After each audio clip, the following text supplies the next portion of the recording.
எல்லாருக்கும் வணக்கங்க. இன்றைக்கி ரவை பாயாசம் செஞ்சு பார்க்கலாங்க. அதுக்கு அடுப்பில் ஒரு வானல் வச்சுருக்கிறேங்க. இதில் எண்ணெய் விடாமல் ரவையை போட்டு வறுத்து எடுத்துக்கலாங்க.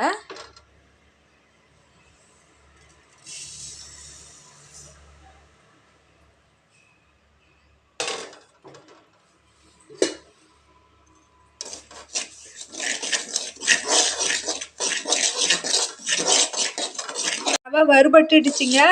இப்போ இதை எடுத்து ஒரு பாத்திரத்தில் மாற்றிக்கலாங்க.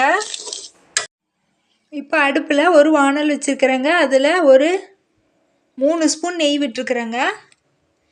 இதில் ஒரு 10 முந்திரி உடச்சி வச்சுருக்குறேங்க. திராட்சை, உலர் திராட்சை கொஞ்சம் எடுத்து வச்சுருக்குறேங்க. இப்போ இதில் சேர்த்துக்கலாங்க.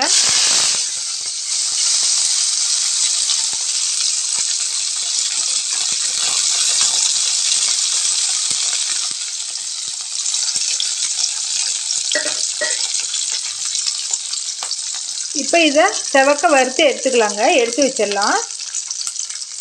முந்திரி திராட்சை செவந்துடுச்சிங்க. இப்போ இதை எடுத்து வச்சிடலாங்க. இப்போ அந்த நெய்யிலேயே ஒரு 4 ஏலக்காய், ஒரு துண்டு பட்டை, 2 லவங்கம் போட்டுக்கலாங்க.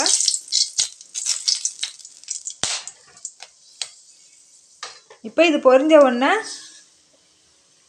வறுத்து வச்ச ரவையை கொட்டிக்கலாங்க. சும்மா ஒரு கிளறிக்கலாங்க. இந்த நெய்யிலேயே ஒரு கிளறிக்கலாங்க. இது ஏற்கனவே வறுத்தது தான், அதனால் ரொம்ப வறுக்க வேணாங்க.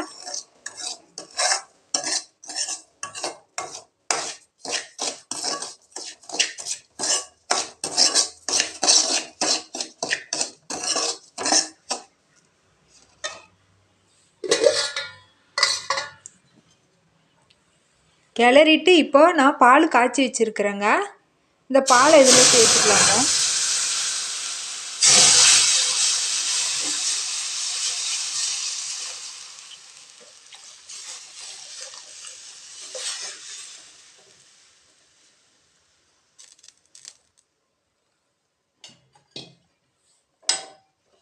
இப்போ இது நல்லா கலக்கி விட்டுக்கலாங்க, கட்டி தட்டாத மாதிரி. இது காய்ச்சின பாலுங்க, கொதித்து சூடாக இருந்த பாலுங்க. நம்ம எந்த பாத்திரத்தில் ரவை அளக்கிறோமோ அதுலேயே ஒரு 40 டம்ளர்னாக்கா 1 டம்ளருக்கு தலை தட்டி, 1 டம்ளர்னால் 4 டம்ளர் தண்ணி விடலாங்க. ரவை நல்லா பெருவெட்டு ரவையாக இருந்தால் ஒரு அரை டம்ளர் சேர்த்து கூட விட்டுக்கலாங்க. இப்போ இது நல்லா கொதித்து ரவை நல்லா வேகட்டுங்க. ரவை 3/4 பதத்துக்கு வேகட்டுங்க.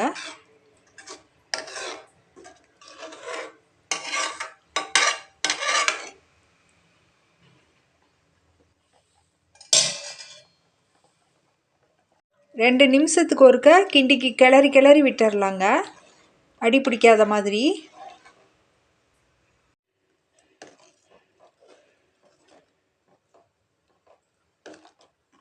ரவை கொதித்து நல்லா வெந்துக்கிட்டு இருக்குதுங்க.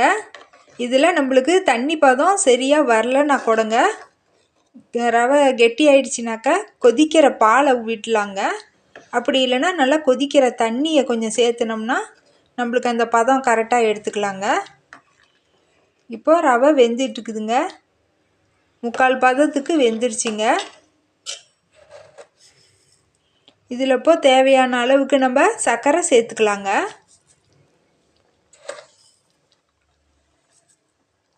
நம்மளுக்கு எவ்வளோ இனிப்பு தேவையோ அந்த அளவுக்கு சர்க்கரை சேர்த்துக்கலாங்க.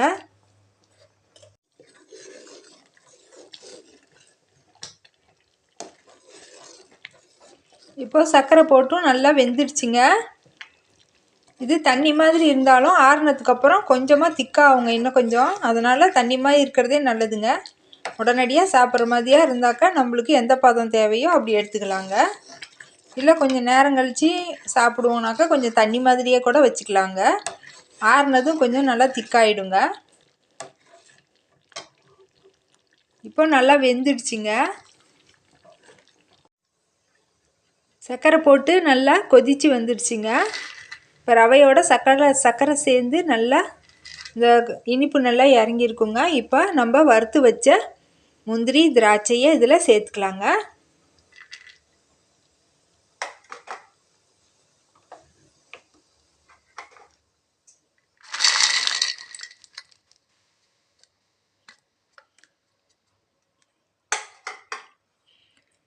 அவ்வளோதாங்க, ரவா பால் பாயாசம் தயாராகிடுச்சுங்க. இந்த மாதிரி செஞ்சு பாருங்கள், நல்லா ருசியாக இருக்குங்க. இன்னொரு வீடியோவில் பார்க்கலாங்க. நன்றிங்க.